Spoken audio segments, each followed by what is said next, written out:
आप मैसेडोनिया व्यूहों के बारे में जानते हैं? मेरी सलाह है कि युद्ध में आप इसी का इस्तेमाल करें।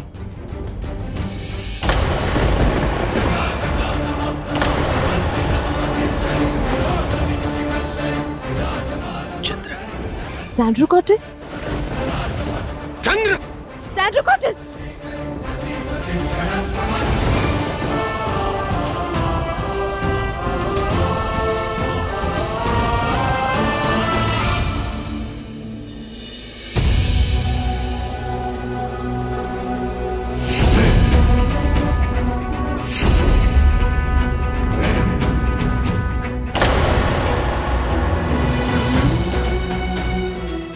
इतने उद्विग्न क्यों हो चंद्र? क्या हुआ चंद्र? कुछ तो कहो। कुछ सूचना मिली, कुछ ज्ञात हुआ? ज्ञात हुआ आचार्य, किंतु वो नहीं जो मैं वहां जानने गया था, परंतु वो जिससे आज तक अनजान था मैं। कि कौन हूं मैं, क्या अस्तित्व है मेरा। पहले मत बुझाओ चंद्र, जो कहना है स्पष्ट कहो। तो स्पष्ट सुनिए आचार्य, जिन चरवाहों से आपने मुझे खरीदा था वो मेरे केवल पालक माता पिता थे। वास्तविकता में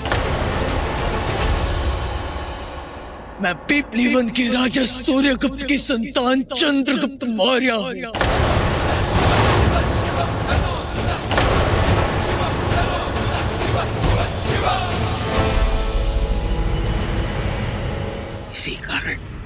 इसी कारण बचपन से मैं तुम में एक राजा देख रहा था, क्योंकि तुम राजा के पुत्र हो। मुझे उसी समय समझ जाना चाहिए था जब मैंने तुम्हारे हाथ पर मौर्य वंश का चिन्ह गुदा हुआ देखा था। परंतु अब आचार्य, मैं अपने शत्रुओं के सीने में शस्त्र घोंपूंगा। आचार्य जी क्षमा चाहता हूं, परंतु बाण के साथ शिविर में यह संदेश आया है।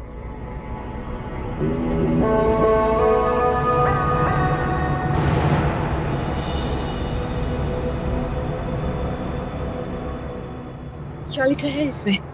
नंद का संदेश है। उसने हमें युद्ध के लिए ललकारा है। लिखा है कि चंद्र यदि अपनी मां को चाहता है तो आए, लड़े, जीते और उसे ले जाए। तो युद्ध लड़ा जाएगा। एक बार नहीं, दो बार नहीं, 100 बार युद्ध लड़ा जाएगा। और तब तक युद्ध लड़ा जाएगा जब तक मैं नंद वंश का विनाश नहीं कर देता। निस्संदेह चंद्र, परंतु अपने और अपने लक्ष्य के बीच अपनी पीड़ा और अपने आंसुओं को मत आने देना, नहीं तो ये आंसू बाढ़ बनकर तुम्हारी विजय को बहा कर ले जाएंगे। तो बाढ़ आ जाने दीजिए आचार्य, क्योंकि यही बाढ़ पूरे मगध को बहा ले जाएगी। इस बार मेरी दुर्बलता मेरी शक्ति बनेगी। इस बार मेरे आंसू मेरे पिता के लहू का स्मरण करवाएंगे। इस बार मेरी पीड़ा वो पीड़ा बनेगी जो वर्षों से मेरी माँ ने सही है। आपने सिखाया था ना कि मातृभूमि के प्रेम से बढ़कर कुछ नहीं, किंतु इस बार मैं युद्ध लड़ूंगा अपने माँ के आत्मसम्मान, उसकी निष्ठा और उसकी स्वतंत्रता के लिए। इस बार मैं युद्ध लड़ूंगा और जीतूंगा, क्योंकि इस बार युद्ध लड़ेगा चंद्रगुप्त मौर्य।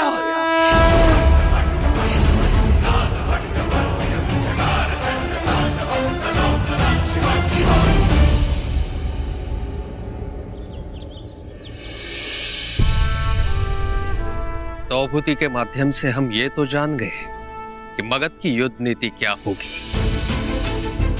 परंतु अब मुझे ये चिंता होने लगी है कि ये युद्ध हम जीतेंगे कैसे।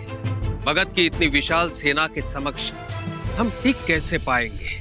मैसेडोनिया से निकली यूनानी फौज आज रात तक यहाँ पहुँच जाएगी। उसके बाद हमें कोई फिक्र नहीं। चिंता है, किंतु अब कैसे चिंता आचार्य?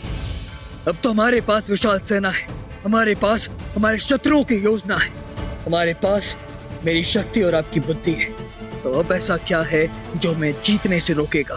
धन, मुद्रा। हमारी सेना की आवश्यकताओं की पूर्ति करने के लिए हमारे पास कोई कोष नहीं है। सेना जुट तो रही है, परंतु हमारे शस्त्र पुराने हो चुके हैं। घायल सैनिकों का उपचार करना है, सैनिकों को वेतन देना है। अब जब समस्या आपने बताई तो कृपया कर इसका समाधान भी आप बताएं कि कौन है जो इस घड़ी में हमारी हमारी सहायता कर सकता है। केवल तुम चंद्र। जी मैं समझा नहीं। तुम महाराज सूर्यगुप्त के पुत्र हो, पिपलीवन के उत्तराधिकारी, और पिपलीवन में कई नगर सेठ हैं। यदि महाराज सूर्यगुप्त का पुत्र पिपलीवन का उत्तराधिकारी उन साहूकारों से सहायता मांगे तो कौन सहायता नहीं करना चाहेगा? जी अवश्य। मैं एक ऐसे सेठ को जानता हूं जो हमारी सहायता कर सकते हैं।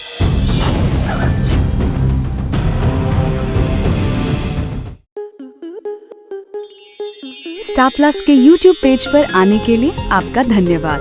अपने फेवरेट शोज देखने के लिए subscribe to Star Plus YouTube page and hit the bell icon.